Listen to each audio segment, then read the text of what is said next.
हुए हैं अभी उमेंद्र प्रताप जी के यहाँ पे पेंटिंग स्टूडियो में। ये वर्ण अभिनय का एक वॉल्यूम स्टार्ट हुआ है जो है भारतीय समकालीन चित्रकला।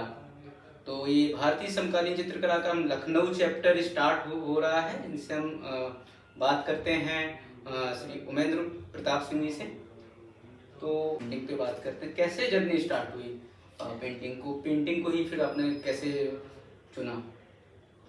पेंटिंग में, आर्ट में तो मेरा बचपन से इंटरेस्ट था। बचपन से ही मैं ड्राइंग बनाता था और स्कूल में जो हमारे टेक्स्ट बुक होती थी उसमें जो ड्राइंग्स बनती थी वो मुझे बहुत अच्छी लगती थी, तो उन्हीं की कॉपी करता था। और करते करते करते जैसे जैसे क्लासेस बढ़ती गई मेरा इंटरेस्ट बढ़ता गया। और क्लासेस में तो कई बार ऐसा होता था कि मैं पढ़ाया जा रहा और उसमें जो बनी हुई ड्राइंग है वही देखता रह जाता था। टीचर खड़ा पूछ लिया कहाँ पढ़ाया जा रहा, तो अरे मैं तो भूल ही गया, मुझे पता ही नहीं था कहाँ है। तो ऐसे ही मतलब जो एक बचपन में ये चीज़ें मन में थी, जानकारी हुई फिर कि आप जाइए फाइन आर्ट्स करिए, वहाँ आपके लिए अच्छा स्कोप है। फिर धीरे धीरे हम आर्ट्स कॉलेज आ गए और अपनी जर्नी शुरू हो गई आर्ट की। आप बचपन में आपने उसको शौक की तरीके से नहीं लिया? नहीं, मुझे, हाँ, आप सही कह रहे हैं। मेरे अंदर जब मैं थोड़ा समझदार हुआ, खास करके आप समझिए जब मैं 11th-12th में था, तो मेरे दिमाग में एक जुनून आ गया आर्ट का।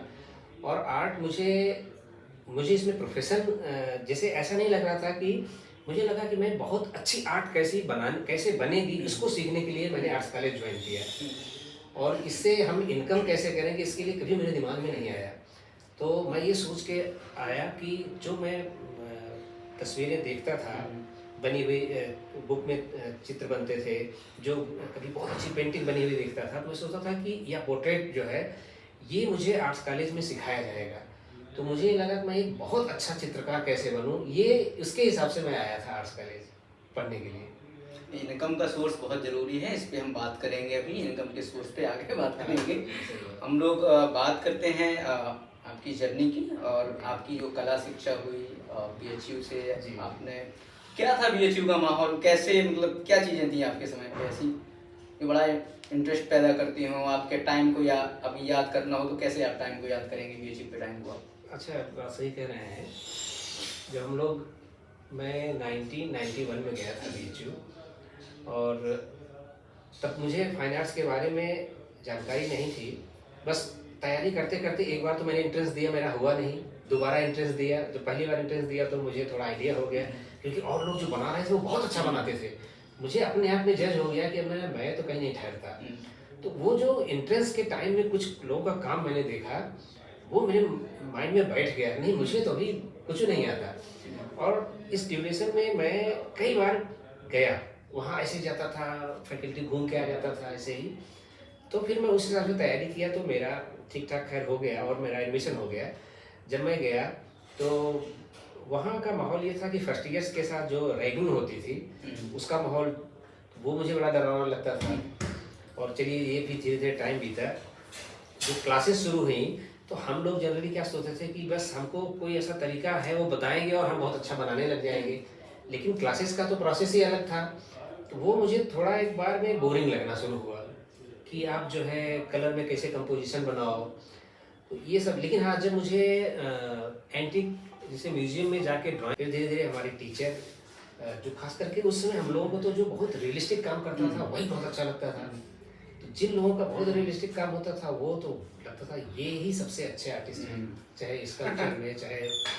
लेकिन अब पूरे बीएफए तक मेरे साथ एक चीज़ था कि पूरे बीएफए तक मुझे लगता था कि मैं ही सबसे कम समझदार स्टूडेंट हूँ अपने क्लास में। आपके समय में जैसे कि बीएचयू का एक टाइम रहा आपका, आपने बैचलर किया उसमें सारी चीज़ें की, उस टाइम पे लोग रहे होंगे हाँ। जो आपके साथ जो पढ़ रहे होंगे, तो क्या वो अभी काम कर रहे हैं? सारे लोग काम कर रहे हैं उसमें नहीं, से? नहीं, नहीं, बहुत कम लोग काम कर रहे हैं। अभी वही तो मैं सोचता हूँ कि मैं अपने सीनियर्स और जूनियर में और अपने मतलब मेरे टाइम में जितने लोग पढ़ रहे थे, देखता हूँ तो बहुत कम लोग नज़र आते हैं फील्ड में जो काम कर रहे हैं। तो हम बात कर रहे थे बीएचयू की। उस समय में आपके जो समकालीन थे लोग जो काम कर रहे थे, तो क्या इन्वायरमेंट क्या था वहाँ का और वहाँ कल्चर क्या था? हाँ, एनवायरनमेंट तो देखिए आर्ट का वहाँ बहुत अच्छा था। सबसे बढ़िया चीज़ बनारस की एक खासियत ये थी कि बनारस में हर तरीके का आर्ट के लिए जो बेसिक चीज़ें होनी चाहिए वो सब कुछ था।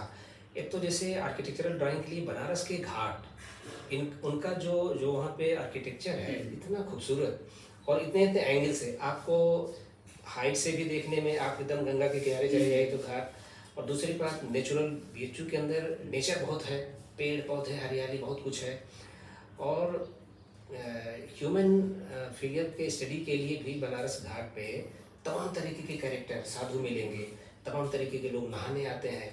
मतलब सब्जेक्ट इतना मिलता है कि वहाँ घाट के किनारे जो व्यक्ति बैठा है बहुत आराम से एक पोज में बैठा रहेगा।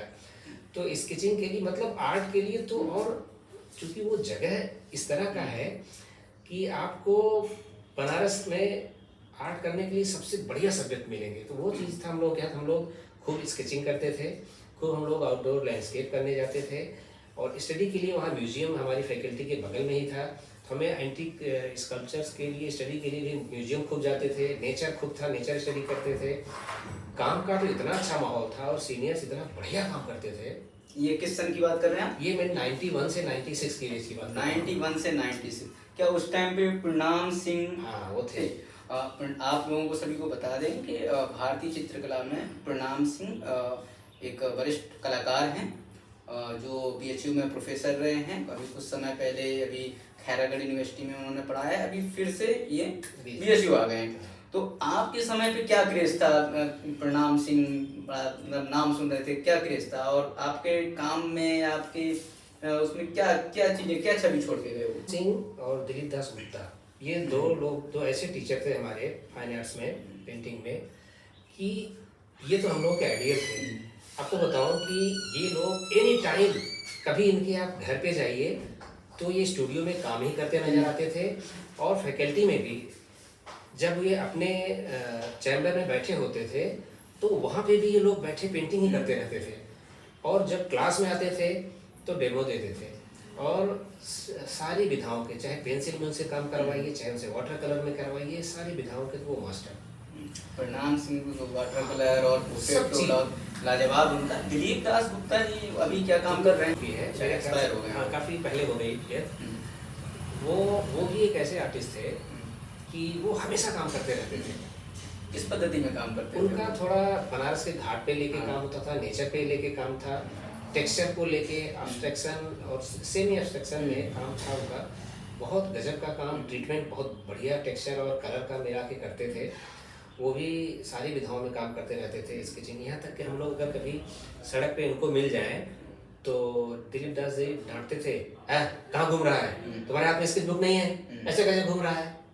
शांति निकेतन से पास आउट थे वो? शांति निकेतन नहीं, वो दिल्ली कॉलेज ऑफ आर्ट से। दिल्ली कॉलेज ऑफ आर्ट से पास आउट थे। हाँ, और वो बंगाली थे, और उनके बड़े भाई विमल दास गुप्ता बड़े रेनाउंड आर्टिस्ट थे, वो दिल्ली कॉलेज ऑफ आर्ट में वो प्रोफेसर थे। तो इस तरह का वहाँ इन्वायरमेंट था, और बहुत वहाँ आर्टिस्ट, आर्ट स्टूडेंट और टीचर सभी काम करते रहते थे।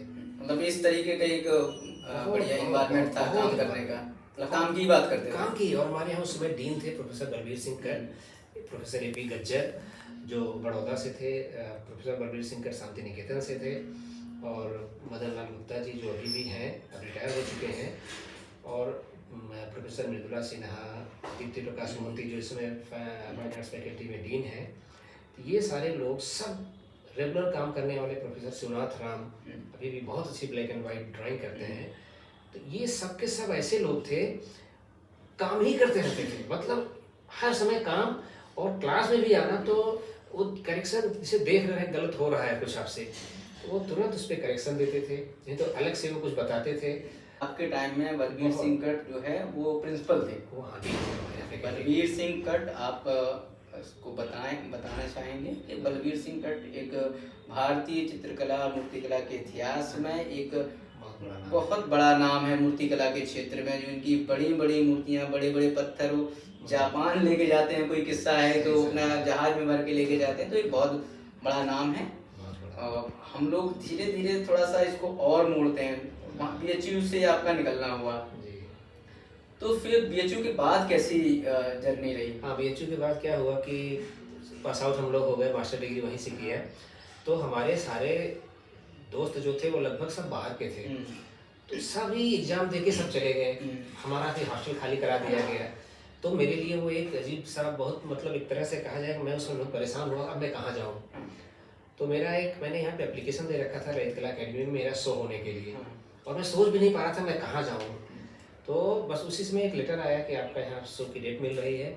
वो शो करने के लिए मैं लखनऊ आया पूरी तैयारी से और आया तो मैं थोड़ा पहले ही आ गया सेंटर में जो राष्ट्रीय ललित कला केंद्र है इसके गेस्ट हाउस में रुका। यहाँ रुक के मैं छोटे-छोटे काम लेके आया था शो करने के लिए। उनको फ्रेमिंग, माउंटिंग ये सब अपने हाथ से ही मैंने किया पूरा। और ये जगह मुझे बड़ी अच्छी लगी, मुझे लगा ये जगह तो काम की जा सकती है।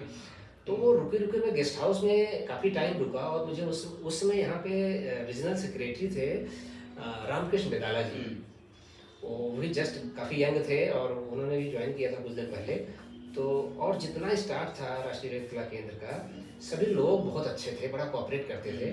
हम काफ़ी टाइम यहाँ रुके जबकि यहाँ परमिशन ज़्यादा नहीं था बट उन लोगों ने कोऑपरेट किया। वेदाला जी फिर आ गए हैं अभी दोबारा से। हाँ।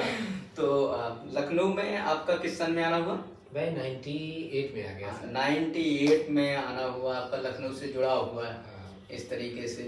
तो अभी बनारस का कल्चर देख रहे थे सारा जी। वहाँ से आने के बाद कुछ ऐसी चीज़ें रहीं बहुत खास रही हो, ऐसा कोई किस्सा जो जहन में आता हो? हाँ, एक बड़ा ख़ास किस्सा ये रहा मेरे साथ। मैं बनारस से जब लखनऊ अपना शो करने के लिए आया तो पैसे की ज़रूरत थी। पैसे हम लोगों के पास नहीं होते थे। घर से भी उतना बढ़िया सपोर्ट नहीं हो पाता था। ख़ास करके पास आउट होने के बाद जस्ट समझिए कि मैं अपने आप से ही सब कुछ अपना खर्च निकाल रहा था। तो जब मैं यहाँ शो करने आ रहा था तो मेरे एक मित्र मेरी 2 पेंटिंग उनके कोई जानने वाले थे, उनको पेंटिंग चाहिए थी, उन्होंने 2 पेंटिंग मेरी खरीदी और ठीक-ठाक पैसा दिया। तो मैं एक खुशी में आया कि अब मैं वहाँ जाके बढ़िया फ्रेमिंग करवा के अपना शो करूँगा। यहाँ मैं रुका आके गेस्ट हाउस में। 2 दिन बाद यहाँ से हुआ गेस्ट हाउस का पैसा आपको देना है। मैं जब बैग खोला तो मेरे बैग में पैसा ही नहीं। अब बड़ी परेशानी में क्या करूँ मैं फिर यहाँ से भाग के बनारस गया। मेरे रूम में जो रूम मैं छोड़ के आया था एक लड़का नया रूम आया था उसको मेरा एक सूटकेस वहाँ छोटा-सा पड़ा हुआ था। मुझे लगा शायद उसमें पैसा होगा। बट मेरा पैसा वो मिला नहीं। कहाँ रास्ते में किसी ने निकाल लिया है, कहाँ निकाल लिया। वो बड़ा मेरे लिए टफ टाइम कि मेरे पास बिल्कुल नहीं पैसा। जिस पैसे के भरोसे में आया था तो कैसे मैंने वो शो किया मैं आपको बताऊँ बड़ा इंटरेस्टिंग है। तो मेरे पेपर पे ही काम थे। मैं छोटे-छोटे ऑयल में पेपर पे काम करता था। तो जब फ्रेमिंग नहीं करवा सका तो मैं रस्तोगी भंडार जाके बहुत सस्ता उनके यहाँ माउंट बोर्ड मिलता था। माउंट बोर्ड लिया। उसी माउंट बोर्ड पे वो सारे टेप लगा के सारे काम मैंने चिपका लिए और ललित कला अकेडमी में जो मेरा शो था उसमें मैं धागे बांध-बांध के मैं हैंग कर रहा था अकेले ही। अकेले हैंग कर रहा था और जिस दिन मेरी ओपनिंग हुई थी मैं हैंग नहीं कर पाया अकेले। और एक अपने लखनऊ आर्ट्स कॉलेज के आर्टिस्ट हैं जो भी चंडीगढ़ में है Pankaj Saroj sculpture artist painter है। पेंटर बहुत दिल्ली में है। हाँ नहीं अभी चंडीगढ़ पहुंच गया। हाँ चंडीगढ़ ड्राइंग बेस वो काम करते हैं। वाटर कलर और सब चीज़ों का पंकज बाई नेचर बहुत ही नाइस पर्सन। पंकज ने मेरा पूरा मदद किया डिस्प्ले कराने में मेरे काम हैंग कराने में। मैं और पंकज सरोज दोनों मिल के पंकज को मैं बहुत याद करता हूँ। पंकज सरोज जी का शो उधर क्या होता था कि पेपर वाले उस समय क्या था यहाँ पे बहुत अच्छा जब आप कोई शो करते थे खाली मीडिया में आप इन्विटेशन दे देते थे सारे पेपर वाले आते थे खूब कवरेज मिलती थी। खाली इन्विटेशन डाल देने पे पता लगा हम हैंग ही कर रहे हैं और सारे पेपर वाले आ गए। तो उसके बाद हमने कहा चलो ओपनिंग हो जाए शाम को। तो क्या हुआ कि हमने जैसे फैन ऑन किए वो सारे माउंट बोर्ड पे टंगे सारे पेपर ऐसे ऐसे पेंटिंग हिलने लग गई। और ये बताऊँ ये अगस्त का महीना था जब मेरा वो शो था अगस्त या सितंबर। तो पंखे सारे बंद किए गए और खूब गर्मी थी लेकिन वो काम इतने इम्प्रेसिव थे कि सारे लोग पूरा काम देख लेते थे और कभी ये नहीं समझ में आया लोग कि पंखा नहीं चल रहा। बाद बोलते थे बड़ा गर्म लग रहा है पंखे क्यों नहीं चल रहे हैं। तो जो पंखे चले हुए रहे तो काम सब हिलने लग जा रहे हैं उड़ने लग जा रहे हैं वो। और उसमें क्या हुआ मतलब एक परेशानी के दौर से वो पूरा एजुकेशन तो चली बट उसमें मेरे लिए बेनिफिट बहुत अच्छा हुआ। ये अपने यहाँ के पूर्व प्रिंसिपल लखनऊ आर्ट्स कॉलेज के योगेंद्र नाथ योगी जी उसमें चेयरमैन थे। वो मेरे काम से बहुत इम्प्रेस हुए। अनुराधा गोयल जी उसमें सेक्रेटरी थी। इन दोनों लोगों ने मुझे बहुत कोऑपरेट किया।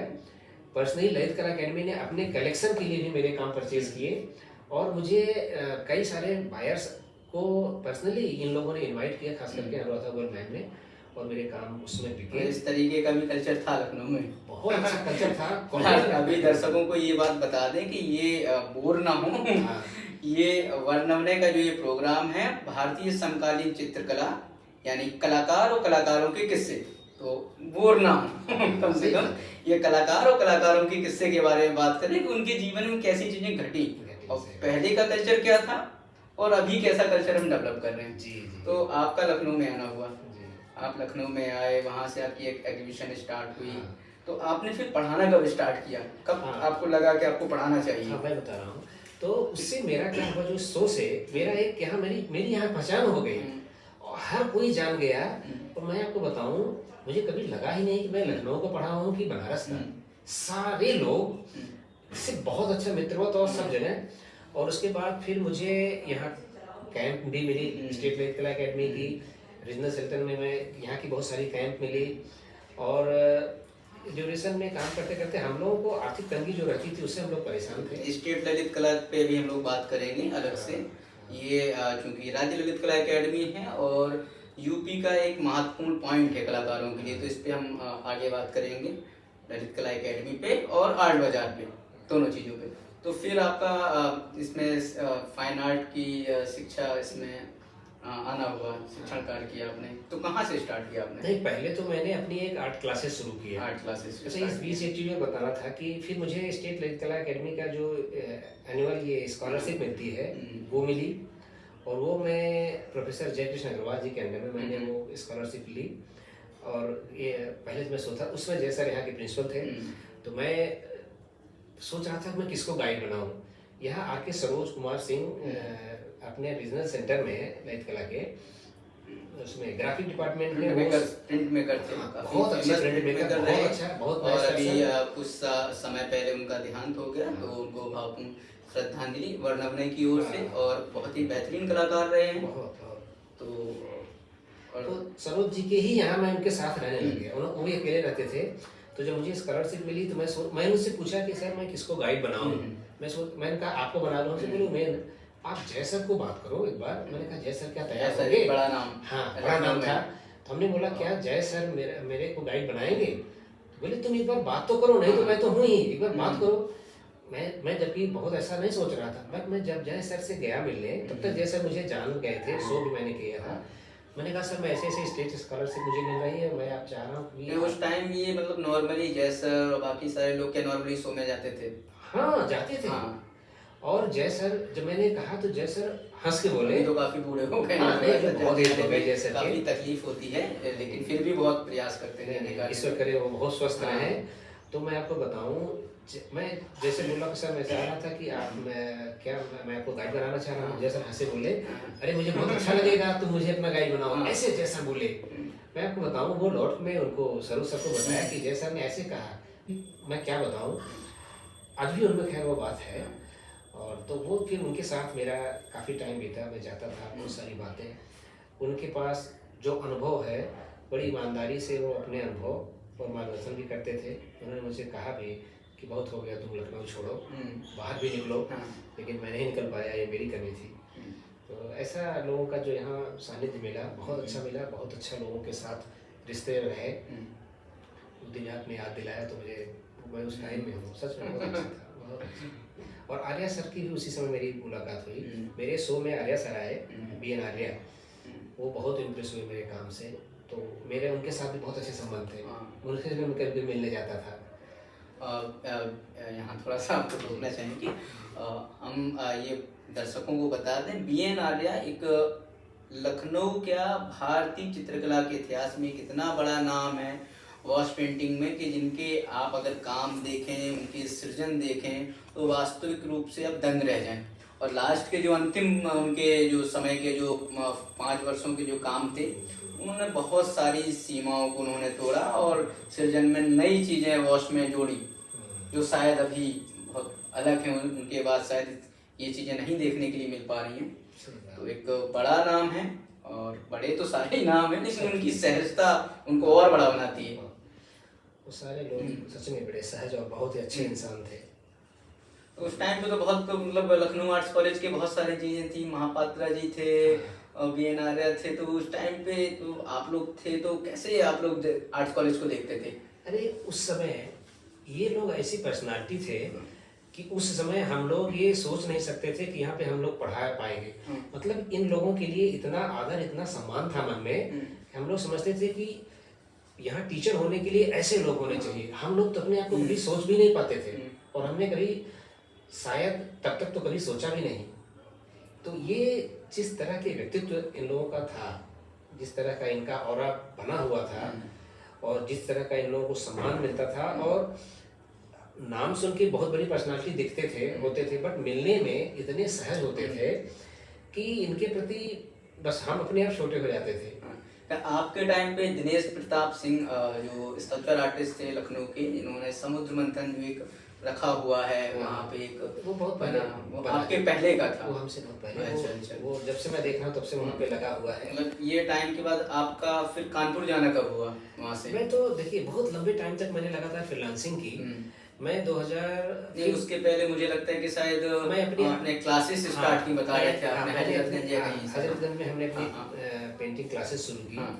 मैं और प्रेरणा मेरी वाइफ जो अभी हैं, तो हम लोग मिलके अपनी क्लास चलाते थे। हमने करीब 6-7 साल। मतलब उस टाइम पे आपकी शादी हो गई थी? नहीं, शादी हमारी 2005 में हुई, और क्लासेस हमने शुरू की थी 2002 में। अच्छा, 2002 में आपने क्लासेस स्टार्ट की, 2005 में शादी हुई? 2005 में शादी हुई। तो वो क्लासेस भी हम बहुत अच्छे तरीके से शुरू किए। एक आर्ट क्लास नहीं, एक स्टूडियो बनाए थे कि वहाँ पे जो आए अपना काम करे, और जितना देर तक काम करे बस वहाँ हम गाइड करते थे। तो बहुत लोगों ने बहुत लंबे टाइम तक वहाँ काम किया। हम शायद 5-5 साल लोग हमारे पास काम किए, और हम लोग तो अपने यहाँ जो काम करते थे उन लोगों का जयपुर जवाहर कला केंद्र, ललित कला अकेडमी दिल्ली, स्टेट ललित कला अकेडमी, ऐसे ऐसे जगह शो भी करते थे। कई बार हमने इन चीज़ों को रिपीट भी किया। लेकिन एक टाइम के बाद मुझे लगा कि यहाँ मेरा टाइम ज़्यादा जा रहा है, क्योंकि स्टूडियो चलाना बहुत अच्छा तो लग रहा था, बट हम कोई बहुत स्टेब्लिश तो थे नहीं, ना उससे हमें बहुत ज़्यादा अर्निंग हो रही थी। तो फिर धीरे धीरे मुझे लगने लगा कि अब मुझे मुश्किल हो रहा है, और मेरा टाइम फुल टाइम चला जाता था। पूरा टाइम जा रहा है, पैसे कमा रहे हैं, और लोग इंजॉय तो कर रहे हैं, हम भी इंजॉय कर रहे हैं, बट हमारा रिटर्न उससे नहीं हो रहा है। तो हमने इसको धीरे धीरे बंद किया। वो जगह मुझे 2005 में आपने स्टार्ट किया उसको? हाँ, 2008 में हमने बंद किया। जब 8 में आपने बंद किया, तो आपने शादी कैसे की? लव मैरिज शादी थी या मतलब अरेंज मैरिज शादी की आपने? हाँ, जरूर, जाहिर सी बात है कि हम दोनों साथ में रह रहे थे, तो हमारी एक अच्छी अंडरस्टैंडिंग हुई। लेकिन शादी वो हमारी अरेंज ही हुई। हमारे पेरेंट्स आए, फादर आए, वो देखे ये लोग काम कर रहे हैं, हमारे लोग में कास्ट की कोई प्रॉब्लम नहीं थी। फिर वो ही बात किए इनके घर पे जाके, और हम दोनों एक फील्ड के थे, तो दोनों नॉर्मली शादी हो गई। किसी के घर से कोई किसी तरह की कोई प्रॉब्लम नहीं हुई, और हमारी शादी हो अक्सर गई। थोड़ा फिल्मी होता है, नॉर्मल है। हाँ, नहीं बिल्कुल, और कुछ ऐसा नहीं। तो 2008 तक आपने स्टूडियो ये बंद कर दिया। फिर आपका फिर हमने अपना कुछ दिन हम थोड़ा जयपुर, थोड़ा दिल्ली, ये सब जगह गए आए, घूमे। तो एक टाइम हुआ कि मुझे लगा बार बार मुझे टीचिंग करने का बहुत मन होता था। मतलब अंदर होता था ना कि जो चीज़ें आती हैं वो किसके साथ शेयर किया जाए। तो 2013 में कानपुर यूनिवर्सिटी में निकली वैकेंसी, उनके यहाँ गेस्ट टीचर के लिए गया। 2014 में? 13 में। ये 2010 में 11 में हुआ था शायद बीएफए वहाँ पे स्टार्ट? हाँ, 2011 में हुआ। 11 में। हाँ, कानपुर यूनिवर्सिटी में बीएफए पहले तो मुझे और भी 2 लोग पूछे, तो मैं इंटरेस्टेड नहीं था। मुझे लगा कि वहाँ अभी शुरू हुआ है ऐसे, बट मुझे लगा कि और तो कहीं कोई मौका नहीं मिल रहा है। खैर वहाँ पे भी गए, तो वहाँ पे भी इंटरव्यू किया उन्होंने। कौन थे वहाँ पे? कटियार जी थे? हाँ, ब्रजेश कटियार जी थे, प्रहलाद जी थे। ये दोनों लोग ही मेन टीचर थे, बाकी और सब लोग हम लोगों के साथ के ही थे। तो इंटरव्यू हुआ, उन्होंने पहली बार तो मुझे लगा कि मेरा नहीं होगा, और हुआ भी नहीं पहली बार। तो उन्होंने एक मैडम थी, उनको ले लिया। लेकिन 2 महीने बाद उन्होंने मुझे, मतलब ये रिजल्ट आ गया और किसी और को बुला लिया, तो मैं भी निराश हो गया कि नहीं होगा। लेकिन 2 महीने बाद उनका फ़ोन आया कि हम आपको हम बुलाना चाह रहे हैं, आप आएंगे? हमने कहा हाँ सर, बिल्कुल आ जाएंगे। तो बोले आप मंडे को आइए, और हमारे यहाँ तो गए। खैर वहाँ ज्वाइन किए, तो मेरे अंदर बहुत एनर्जी थी कुछ बताने की। और यहाँ से जाते थे भागे भागे ट्रेन से, और जाते ही वहाँ क्लास में, और खूब स्टूडेंट्स के साथ काम करते थे। और वो जो टाइम मैंने कानपुर में बिताया, वो टाइम मुझे बहुत अच्छा लगता है, बहुत याद करता हूँ। वो सारे बच्चे भी आज तक याद करते हैं, क्योंकि वो हमारा आर्ट क्लासेस जो जो क्लास चलती थी, हम लोग बड़ी मस्ती में काम करते थे। हालांकि हमने दो से तीन चीजें अभी देखी हम लोगों ने।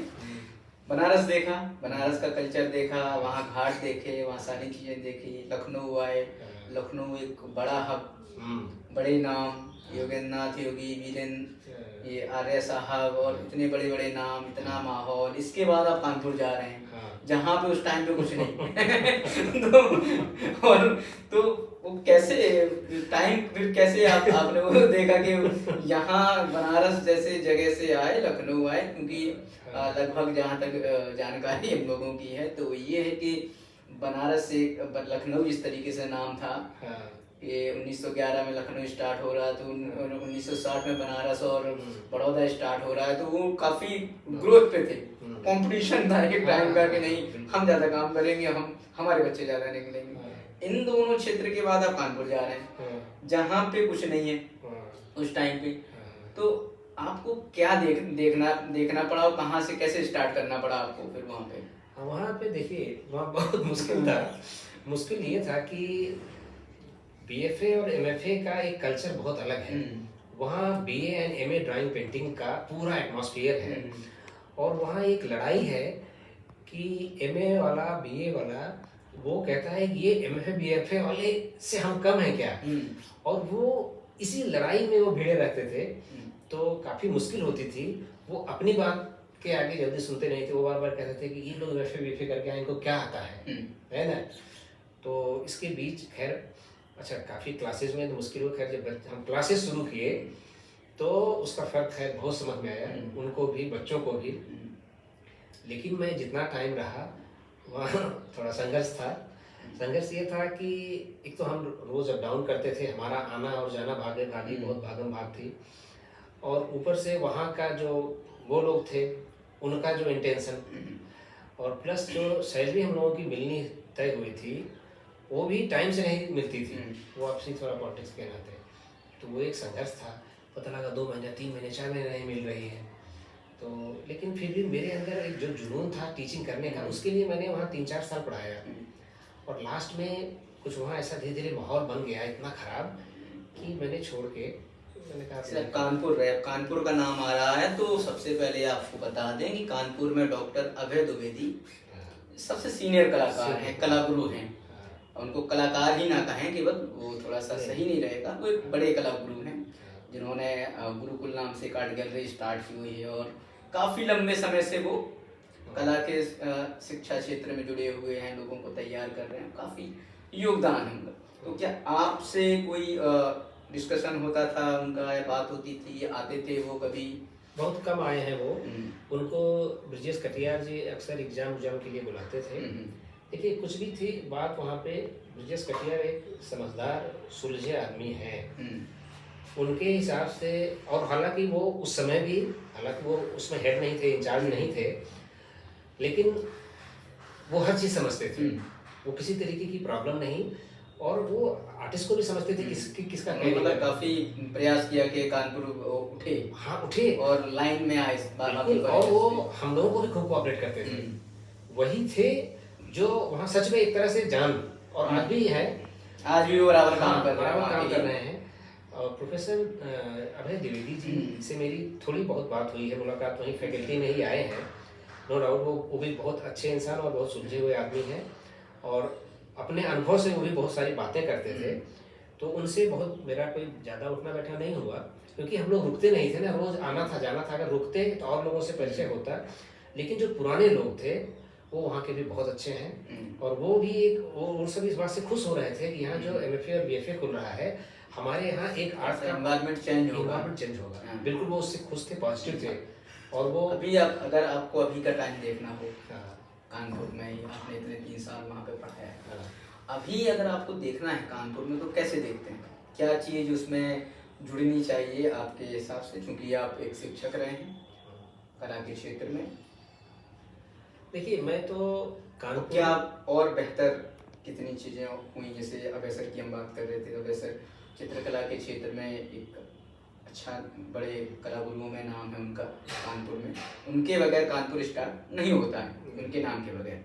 और वो फिल्मी क्षेत्र से भी जुड़े हुए व्यक्ति रहे हुए हैं, उन्होंने फिल्मी जगत में भी काफ़ी कुछ थोड़ा बहुत काम उन्होंने किया हुआ है। तो अच्छी जानकारी का जो सोर्स भी कहीं ना कहीं से आता है, तो उन्होंने काफ़ी खड़ा करने का प्रयास किया। तो अभी अगर आपको देखना है कि अभी आप आज के कानपुर को आप देख रहे हैं, तो अभी कैसे देखेंगे उसको? देखिए, कानपुर में अभय सर से पहले भी अभय सर के जो टीचर थे उनमें भी बहुत सारे लोग बहुत अच्छे, मतलब आज से पहले का देखा जाए तो कानपुर का भी बहुत नाम था। और आर्ट सब्जेक्ट तो मुझे लग रहा है यूपी में सबसे पहले कानपुर में ही था। और वो जो एमए स्टार्ट हुआ वहाँ से। हाँ, और वो एक कल्चर था पूरा कानपुर का। और अभी तो नो डाउट बीच में कानपुर काफ़ी डल हो गया था, डाउन हो गया था, और उसको फिर से जिंदा किया है पूरा। एक हर जगह नाम दिख रहा है जो गुरुकुल का, अभय सर की बहुत बड़ी उसमें भूमिका है। और बहुत सारे कलाकार वहाँ काम कर रहे हैं, शिक्षा पा रहे हैं, और नेशनल सीन में, स्टेट लेवल में हर जगह लोग काफ़ी एक्टिव है, दिख रहे हैं। इसकी तो पूरी उनका श्रेय जाता है। एक चीज़ और आती है सामने हम लोगों के कि बार बार कुछ चीज़ें उठती हैं, बीए, एमए और इस तरीके की चीज़ें उठती हैं। कई सारे आर्टिस्टों का उस पर अलग अलग नज़रिया होता है कि ऐसे नहीं होना चाहिए, वैसे नहीं होना चाहिए, किसी न किसी को कोई ना कोई कमतर दिखाने की कोशिश करता है ना। तो मेरे विचार से ऐसा नहीं होना चाहिए। आर्ट केवल आर्ट है, और उसका इस डिग्री से कोई मतलब नहीं है ना। आप बीए हो, एमए हो, फाइन आर्ट हो, उससे मतलब नहीं है। आप काम कैसा कर रहे हैं, आपका योगदान क्या है, ये मायने रखता है।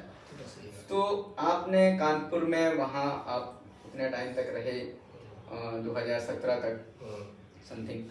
तो 2017 के बाद आप लखनऊ आए। लखनऊ में आपने फिर दोबारा से लखनऊ आ गए, आप लखनऊ ज्वाइन किया। तो आप जब से अभी तक पढ़ा रहे हैं वहाँ पे? नहीं, अभी मैंने छोड़ दिया। अच्छा, अभी आपने ड्रॉप कर दिया।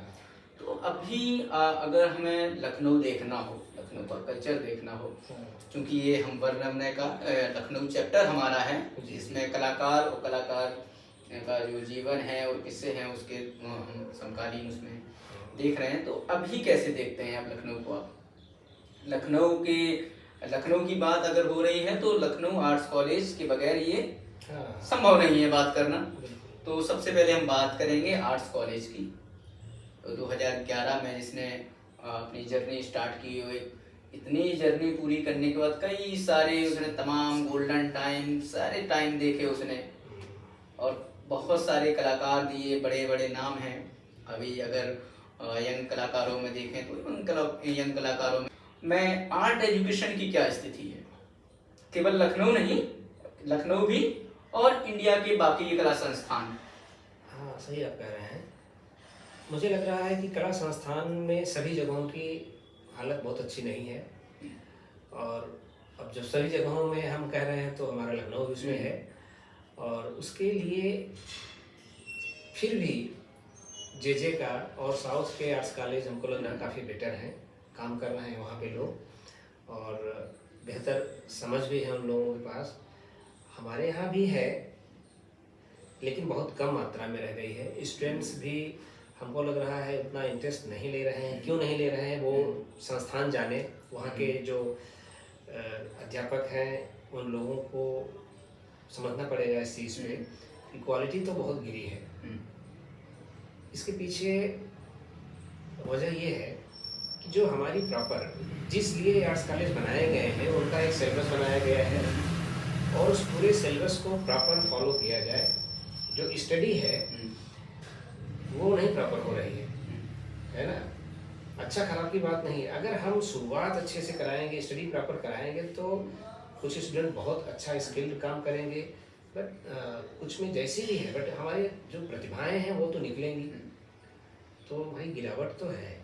वर्तमान समय में अभी लखनऊ आर्ट्स कॉलेज में डॉक्टर रतन कुमार जी अभी प्रिंसिपल पद पे हैं, विराजमान हैं, और इसके पहले श्री आलोक कुमार जी रहे।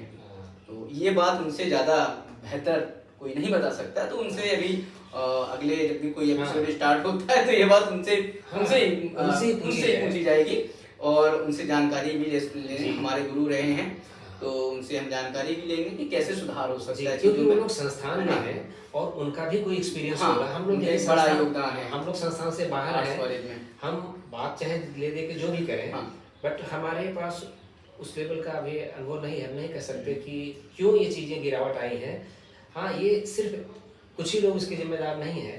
इसके लिए मुझे लग रहा है सोसाइटी, हम सब भी ज़िम्मेदार सब हो ज़िम्मेदार सकते हैं। हैं। तो क्या सुझाव हैं अगर आपसे अगर कहा जाए ऐसे कि क्या सुझाव है जिससे हम बाकी जो संस्थाएँ हैं कला की जो एजुकेशन देती हैं, उनको और बेहतर तरीके से लेके आएँ, तो उसमें क्या क्या चीज़ें आपको लगती हैं कि ज़रूरी हैं? देखिए, ज़रूरी तो संस्थाओं को भी पहली बात तो अपने आप को बहुत अपग्रेड करना पड़ेगा हुँ, और स्किलफुल टीचर अपॉइंट करें। हुँ, उनमें ये सारी काबिलियत होनी चाहिए कि जो हमारे सिलेबस है, हुँ, वो सारे में वो सक्षम हो हुँ, स्टूडेंट्स को पढ़ाने में, उनको बताने में, क्योंकि ये प्रोफ़ेशनल और प्रैक्टिकल सब्जेक्ट है। हुँ, और जान-पहचान से, नात रिश्तेदारी से या सोर-सिफ़ारिश से जो अपॉइंटमेंट हो रहा है, उससे बचा जाए। सच में जो डिज़र्व कर रहा है, उन लोगों को टीचर बनाया जाए और समाज में भी हम लोग जो पेरेंट्स हैं, जो छात्र हैं, उनको भी इसके लिए एक चीज़ सोच के आना पड़ेगा कि कोई भी शिक्षा सिर्फ़ नौकरी के लिए नहीं लेनी है। हमें योग्य बनना है और हमें सबसे पहले योग्य बन के फिर हम किसी जॉब को लें। हम भी एक चीज़ मान लें कि हमें किसी भी तरीके से डिग्री मिल जाए ताकि हम एक नौकरी पा सकें। जब तक हमारी सोच रहेगी हम योग्य नहीं बनेंगे, हम अयोग्य लोगों को जब नौकरी भी देंगे तो वो क्या काम करेंगे। तो छात्र की भी बहुत जिम्मेदारी है, इसमें गार्जियन की भी बहुत जिम्मेदारी है, हमारे शिक्षक की भी बहुत बड़ी भूमिका है कि सभी लोग सुपात्र को ही कहीं भी सुपात्र को ही अपना शिष्य बनाएं, सुपात्र को ही आगे बढ़ाएं, सुपात्र को ही किसी पेशे में, नौकरी में जगह दें ताकि हमारे पास सुयोग्य अच्छे छात्र तैयार हों, अच्छी जनरेशन हमारी मिले, हमें अच्छे नागरिक मिलेंगे। कभी भी अब और तो मेरे ख्याल से यही एक विशेष बात है जिसको ध्यान में रखना पड़ेगा और गुण जब हमारे अंदर आएगा ना, तो हम ज़रूर किसी न किसी लायक बन जाएंगे। आज हमारे यहाँ शिक्षा, हमारी एक सोच बन गई है कि बस नौकरी पाने तक हम पढ़ रहे हैं, हम उस शिक्षा का महत्व तो नहीं समझ रहे हैं। बेहतर बात यह है कि हम आर्ट करें हाँ, या हम किसी आर्ट की दूसरी विधा के क्षेत्र में हों, आप डांस कर रहे हों, सिंगिंग कर रहे हों, बेहतर इंसान बने पहले। बेहतर इंसान। और बेहतर इंसान समाज को सही मार्गदर्शन देगा और शांति की ओर लेके जाएगा। बिल्कुल, बिल्कुल। तो सबसे बड़ी बात यह है कि आप कैसे और बेहतर इंसान बने। और कलाकारों की तो लखनऊ का आर्ट कल्चर, कलाकार, सारी चीज़ें ऐसे इर्द गिर्द घूमते घूमते और ये स्टेट ललित कला के बगैर अधूरा अधूरा हो जाएगा ये। तो स्टेट ललित कला जो राज्य ललित कला एकेडमी है, उसकी स्थापना लगभग 1962 के समथिंग हुई। अभी अगर कहीं कुछ हो तो अभी ऊपर नीचे हो, हाँ, कोई बात नहीं। उस पर नहीं, समथिंग 1962 की में स्थापना हुई और लंबा योगदान रहा और लंबे समय से ललित कला काम कर रही है कलाकारों के लिए, कलाकारों को हित के लिए। लेकिन एक लंबे समय से अभी पिछले 10 साल से 8 साल से 8 साल मान सकते हैं, बड़ा अलग तरीके के आर्ट पे पैटर्न चल रहे हैं। एक तरीके के विषय पेंट करना, एक तरीके की चीज़ें पेंट करना और एक तरीके के विचार पेंट करना, वो भी आज के 21वीं सदी के समकालीन समय में, जहाँ पे हम प्रायोगिक आर्ट कर रहे हैं। फ्लोरेंस जैसी जगह पे स्कल्पचर की परिभाषा बदल जा रही हैं और सारी चीज़ें एक लगातार बदलाव आ रहे हैं पूरे विश्व में। तो उस टाइम पे हम खड़े हैं लखनऊ में और लखनऊ में जहाँ की जो कि ललित कला के सबसे बड़ा योगदान रहता है। तो अभी अगर आपको देखना है तो आपको क्या लगता है, क्या बेहतर हो रहा है उस एकेडमी के द्वारा कलाकारों के लिए और क्या सुझाव हैं आपके लिए कि और बेहतर हो? देखिए, बेहतर जब हमारी सबसे पहली संस्था वो जब तक बेहतर नहीं होगी तब तक उसके बाद जो भी चीज़ें जाएंगी, क्योंकि हम सबसे पहले देखा जाए तो परिवार हमारा कैसा है। सबसे पहली संस्था तो हमारा परिवार है। जिस घर से हम निकलते हैं उसके बाद दूसरी संस्था हमारी स्कूल कॉलेजेज आते हैं। तो विघटन तो परिवार से आया है और परिवार में है, संस्थाएं भी उसी तरीके से विकसित हुई हैं, उनमें काफ़ी नैतिकता में गिरावट आई है और इस तरह से चीज़ें बढ़ते बढ़ते आगे भी इसी तरीके से बढ़ जा रही हैं। रही बात ललित कला एकेडमी की, ललित कला एकेडमी देखिए, कोई भी एकेडमी, कोई भी संस्था समाज के पूरे वातावरण से बहुत प्रभावित होती है। जैसा हमारा समाज बन जाता है उसी तरह के लोग वहाँ पे आसीन होते हैं और उसी तरह के विचारधारा बना लेते हैं और उसी तरीके का काम होना शुरू हो जाता है। ये सब चीज़ें समय और राजनीतिक जो परिप्रेक्ष्य है वो भी बहुत मायने रखता है, किस समय किस तरह की सोच समाज में बढ़ रही है। तो इसका अध्यक्ष तो आप ही लोग चुनते होंगे ना?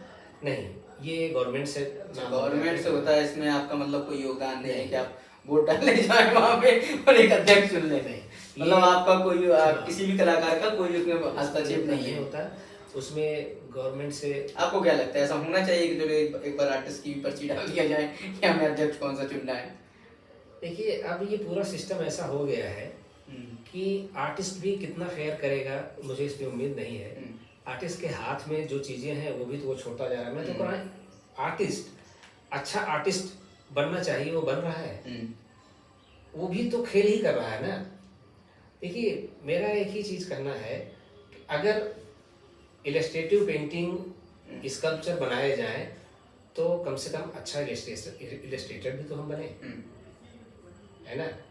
तो जब कैसे उन व्यक्तियों से हम उम्मीद करें कि वो बहुत अच्छा आर्टिस्ट को उसके हाथ में जो चीज़ें दी जा रही हैं अगर वो बेहतर हो सकती तो हमारा आर्ट्स कॉलेज सबसे पहले बेहतर होना चाहिए, लेकिन सबसे गई गुजरी हालत में है।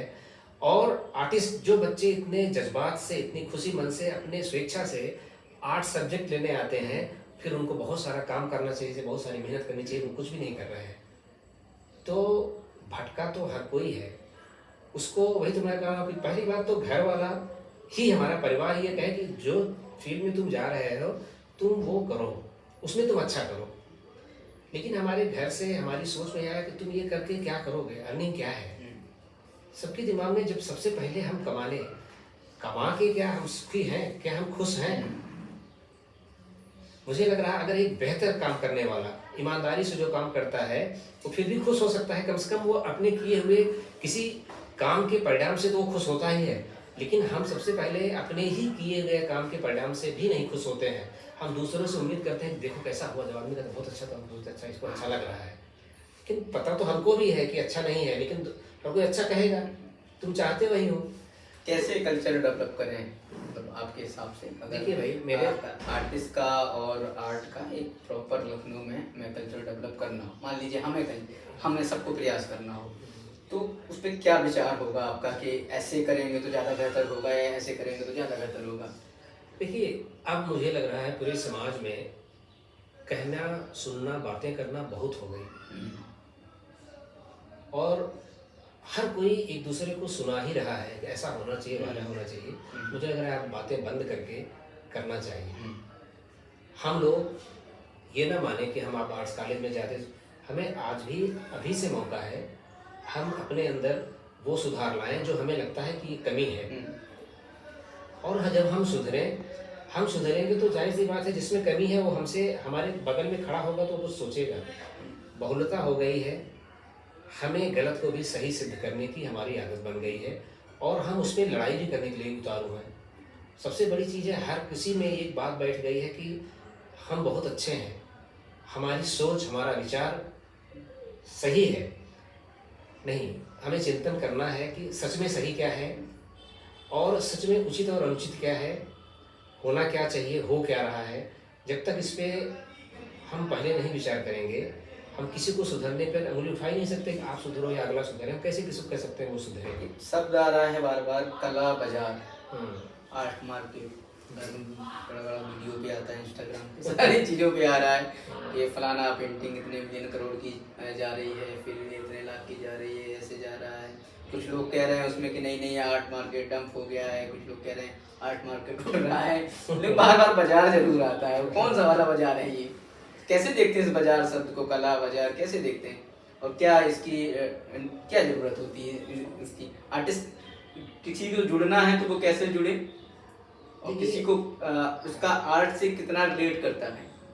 देखिए बाजार की एक मानसिकता होती है, किसी भी बाजार की। बाजार तैयार किया जाता है, बाजार हमारी आवश्यकताओं के अनुरूप बढ़ता है और घटता भी है। जितने लोग बाजार पे डिपेंड होने लग जाते हैं जब, तो बाजार बढ़ना शुरू कर देता है। और आजकल के समय में इसको हम कहेंगे कि हाँ, ये आर्थिक युग है। युग तो अर्थ का हमेशा रहा है। हर व्यक्ति वैभव, धन संपदा के प्रति हमेशा आकर्षित होता रहा है। लेकिन अभी सब कुछ पैसा और नाम, ये इनका इतना प्रचार प्रसार या इतना इनके प्रति लालच पैदा कर दी गई है कि व्यक्ति योग्य हो न हो, एनी हाउ ये दोनों चीज़ों के पीछे भाग रहा है। मतलब गैलरी जो खड़ी हैं बाजार में बैठी हुई हैं, वो एक कलाकार को बनाती है, ऐसा कुछ है? गैलरी देखिए, जैसे वो एक ऐसा उन्होंने एक अपना मार्केट या एक ऐसा एक जगह बना के बैठ गए हैं कि जैसे कलाकार, एक अमूमन एक धारणा बनाई गई, कलाकार बहुत गरीब होता है। पता नहीं धारणा वही वाली है, ये पता नहीं क्यों ये धारणा ही बनाई गई कि बहुत ही गंदा, बहुत ही अस्त व्यस्त, बहुत ही भूखा, दुबला पतला, छीण काय वाला, गंदे कपड़े पहनने वाला ही कलाकार होगा। और कलाकार दिखने की भी कोशिश वही कर रहा है, मतलब उसको झोला टांगना है। हाँ, और लोग कहते हैं कि ये तो कलाकार लग रहे हैं, नहीं तो कलाकार लगते नहीं। पहली बात तो कलाकार के लिए एक ऐसी सोच बना दी गई। इन भ्रांतियों को हुसैन साहब ने तोड़ा भी तो है, एक बड़ी गाड़ी लेके आके। और मुंबई में सबर वाला एक आर्टिस्ट जो रहे, जो भ्रांतियों को बहुत सालों पहले तोड़ दिए उन्होंने। बहुत ने तोड़ा, उसके बाद पागल होता है, ऐसा कुछ नहीं है। कोई भी साइंटिस्ट होता है, कोई भी आर्टिस्ट होता है, कोई भी म्यूजिशियन हो सकता है। हम लोगों को एक नज़रिया दिया गया कि आप इस तरीके का वेशभूषा बनाए रहेंगे तो आप कलाकार लगेंगे, आप म्यूजिशियन लगेंगे, आप साइंटिस्ट लगेंगे, आप बहुत इंटेलेक्चुअल लगेंगे। ये ड्रेस तैयार किसने किया? ये जो एक फ्रेम बना, एक मानसिकता हमें दे दी गई, जब कहते हैं कि वो कलाकार था, तो उस कलाकार की जो आकृति है, जो उसका स्वरूप है, ये गढ़ा कहाँ से गया? और इसीलिए हर कोई उस रूप को धारण करना चाहता है कि पहली बात तो हम कलाकार लगें, है कि नहीं है, लेकिन लगना अनिवार्य है, अनिवार्य शर्त है। कभी मुझे लगता है किसान के लिए भी अगर दिखाना, किसान के लिए भी एक सिर में पगड़ी बांध लेना और नंगे बदन रहना ऐसा नहीं है, क्योंकि वो उसका काम ऐसा है कि जिस परिवेश में, जिस परिस्थिति में वो काम करता है, वह असली घर से वैसा ही रहता है ना। तो ये एक धारणा जो बनाना, ये ठीक नहीं है। और किसी के पहनावे ओढ़ावे, इससे उसका सम्मान और ये करना, देखिए भाई, मुझे तो लगता है कि हर व्यक्ति किसी भी विधा का है, अगर वो व्यक्ति है तो उसका सम्मान होना ही चाहिए। और उसमें अगर वो आत्मसम्मान अपना समझता है तो उसको भी अपने आत्मसम्मान के प्रति सचेत रहना चाहिए। किसी को भी ये हक नहीं है किसी को गरीब कह के और ये कहें कि हम इस पर दया कर रहे हैं, ऐसा कर रहे हैं, ये नहीं। आप उसके उस गुण की अगर इज्जत करते हैं, आप अगर सामर्थ्यवान हैं, तो आप खरीदिए। किसान भी अनाज पैदा करता है, बाजार में बेचने जाता आदमी होता है, ये गांव का आदमी है, मजदूर है। लखनऊ में जैसे अभी के समय में हम बात कर रहे हैं, तो अभी अगर आपको देखना हो आर्टिस्ट के या आपके समय में काम करने वाले, तो कौन से ऐसे कोई नाम है अगर आपके जहन में, जो कोई अगर आप दर्शकों को बताना चाहें कि उनके काम भी देखें वो लखनऊ में? देखिए मजीद, लखनऊ में तो अभी पहले भी बहुत सारे अच्छा काम करने वाले लोग थे, जय सर से लेके यहाँ प्रोफेसर RS बिष्ट और जय कृष्ण अग्रवाल जी अपने, और ये महापात्र जी। अरे भाई ऐसे कैसे नाम, वो सारे बहुत बड़े नाम थे मतलब सब धुरंधर थे, नागर साहब थे, जो भी है। कोई छूट रहा है तो मैं उसके लिए क्षमा चाहता हूँ। सभी बहुत बड़े व्यक्तित्व तो अपने अपने गुण के, पवार साहब, ये सब लोग थे। अभी के नाम जो नहीं, यहाँ हमेशा से बहुत अच्छा काम करने वाले लोग थे। और अभी भी ऐसा नहीं है कि हमारे पास बहुत अच्छे काम, जैसे भी हम कितने सारे तो हैं। आप देखो, आप लोग भी सेंटर में काम कर ही रहो माजिद, संजय है, शत्रुघ्न है, और अमित है, और बहुत सारे लोग हैं। मैं सबका भी नाम तो नहीं आ रहा है, बट मुझे एक चीज़ देख रहा हूँ कि यंग में अभी जैसे बच्चे सब ग्राफिक में सभी काम कर रहे हैं, बहुत अच्छा काम कर रहे हैं, और मुझे लग रहा है इन सबों की एक मार्केट भी ठीक ठाक बनी हुई है दिल्ली से और सब जगहों में। लेकिन काम के बारे में जब एक बात की जाए, ज़्यादातर मैंने एक चीज़ जो रियलाइज़ किया कि काम में कहीं ना कहीं मुझे दिख रहा है ना कि लोग किसी न किसी के काम से कहीं ना कहीं से प्रभावित हो रहे हैं। और कैसे प्रभावित हो रहे हैं? वैचारिक प्रभावित हो रहे हैं या विजुअली प्रभावित हो रहे हैं? विजुअली प्रभावित हो रहे हैं। अच्छा, विजुअली प्रभावित हो रहे हैं। विचार तो खुद पनपता है। बहुत सारे लोग किताबों को पढ़ के भी विचार पैदा कर लेते हैं, बहुत लोगों को सुन के भी विचार पैदा करते हैं। विचार एक लंबी प्रक्रिया है, वो आते आते आता है, उसके लिए लंबा समय चाहिए। देखिए, हर जगह का अपना एक वातावरण है। अगर हम लखनऊ में पल बढ़ रहे हैं तो हमारे काम में लखनऊ दिखना चाहिए, है ना। स्टडी है ना हमारा, जैसे हमारी ज़बान में आता है ना लखनऊ का फ़र्क, कि हम लखनऊ से हैं तो हमारे अंदर वो बात आती है। हमारे पहनावे में भी कहीं न कहीं मौके दर मौके आ जाती हैं चीज़ें। मेरा कहना है कि जब हम स्टूडेंट्स को स्टडी करने के लिए भेजते हैं, जैसे हमारे मॉन्यूमेंट्स जो है, हमारे आर्ट्स कॉलेज का आर्किटेक्चर है, लखनऊ यूनिवर्सिटी का है, यहाँ के जो पुराने मॉन्यूमेंट्स हैं, तो ये सब चीज़ें, और यही चीज़ें धीरे धीरे धीरे धीरे हमारी डेवलप करनी चाहिए। और हम जिस बैकग्राउंड से, जिस पृष्ठभूमि से आ रहे हैं, उसका भी हमारे ऊपर बहुत असर पड़ता है। तो हमारे काम पे ये सब चीज़ें दिखें। सबसे पहले हमारे शिक्षण संस्थान का अपना एक, जैसे पहले क्या था, लखनऊ की एक पहचान थी। वास के साथ साथ लखनऊ का लैंडस्केप और इंडियन स्टाइल का जो काम था, वही है कि यहाँ की पहचान थी। ज़ेराट आर्ट, हाँ, इसमें लखनऊ के कलाकारों ने, काफ़ी बिष्ट साहब ने, नागर साहब ने, बहुत सारे लोगों ने काम किया। लखनऊ के मोनूमेंट की हम लोग बात कर रहे हैं, तो एक यंग आर्टिस्ट जिनका नाम बता दें, आप लोग गूगल भी सर्च कर सकते हैं, महनाज बानो।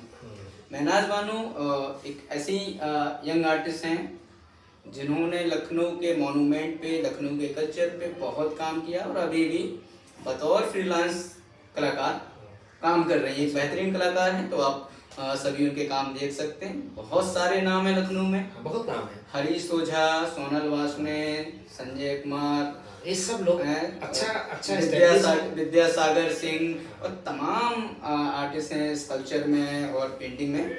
तो जुड़े रहें। सबसे अब बहुत लंबी बात हो गई है, तो खत्म करते हैं हम लोग। लास्ट सवाल ये है आपसे कि अगर कोई बच्चा, कोई एक यंग इंटर उसने किया, वो आना चाहता है कि चलो फील्ड में कुछ करते हैं, हम फील्ड में अपना भी कुछ नाम बनाते हैं, या उसको आर्ट करना पसंद है, कैसे आए वो इस फील्ड में, और कैसे वो अपने आप को ग्रोथ करके इस जगह स्टैब्लिश होकर खड़ा हो? देखिए, पहले तो इसको इंट्रेंस क्वालिफाई करना ही पड़ेगा, जिसके लिए उसको आर्ट हिस्ट्री की जनरल नॉलेज होना चाहिए, और उसके अंदर इसके ऑब्जेक्ट ड्राइंग की एक स्टडी होनी चाहिए, लाइफ थोड़ा बहुत मेमोरी ड्राइंग आना चाहिए, जिससे वो इंट्रेंस क्वालिफाई करे। इंट्रेंस क्वालिफाई करने के बाद आर्ट्स कॉलेजेस में जाएगा, वहाँ के जो टीचर्स हैं, सीनियर हैं, वो सबके साथ में रह के वो फिर धीरे अपने आप इम्प्रूव करे। सबसे पहले तो वही है, मुझे लगता है, फिर धीरे धीरे वो आगे। देखिए, सबके अंदर एक व्यक्तित्व छुपा हुआ है। किसी में बहुत लंबे समय के बाद वो व्यक्तित्व दिख पाता है, और किसी में बहुत जल्दी वो चीज़ें दिखने लग जाती हैं, मुखर होने लग जाती हैं। तो बनेगा तो व्यक्ति वही जो है वो एक्चुअल में, है ना। लेकिन उसका असली रूप कब सामने आएगा? कई बार होता है कि बहुत देर तक आदमी इधर उधर भटकता रहता है, दूसरों का चोला ओढ़ के चल रहा होता है, लेकिन एक समय आता है जब उसको लगता है कि मैं क्या कर रहा हूँ, ये तो मैं दूसरों की चीज़ों को ही बना रहा हूँ, दिखा रहा हूँ। मेरा अपना एक व्यक्तित्व है, मेरी भी एक सोच है कि जिस समाज में, जिस दुनिया में हम जी रहे हैं, उसके प्रति मेरा क्या नज़रिया है, चाहे मेरी बात में, चाहे मेरी कहानियों में, चाहे मेरे चित्रों में। जब तक वो चीज़ ना दिखेगी, तब तक वो असली रचना नहीं हो सकती। यहाँ पे हम अभी बात को थोड़ा समाप्ति की ओर लेके जाते हैं, वर्णमय ने ये प्रोग्राम जो है कला भारतीय समकालीन कलाकार और कलाकारों के किस्से उनसे उनके जीवन से जुड़े उनकी यात्रा के बारे में दिखा रहे हैं और हम साझा कर रहे हैं उनके स्टूडियो पे जाके। तो अगर आपने सब्सक्राइब नहीं किया है तो वर्णमय का चैनल आप सब्सक्राइब जरूर करें। और इस तरीके से भारतीय जो चित्रकला के जो कलाकार हैं, मूर्तिकला के जो भी कलाकार हैं, आप उनके किस्से, उनकी बातें, उनके अनुभव आप वर्णमय पे धीरे धीरे देखते रहेंगे। ये हमारा पहला वॉल्यूम है। तो बहुत बहुत धन्यवाद। बहुत बहुत धन्यवाद माजिद जी आपको। आपने एक बहुत अच्छी शुरुआत की है और ये मैं तो कहूँगा ऊपर वाले से कि ये चलता रहे और ये एक दिन बहुत बड़ा रूप धारण कर ले और इससे ज़रूर बदलाव आएगा। हम सब मिल के इसमें आपके सहयोगी हैं, रहेंगे, सभी लोग रहेंगे मुझे लग रहा है, क्योंकि सब लोगों को अपनी बात, अपना विचार कहने का एक अच्छा मौका है ये। धन्यवाद सर।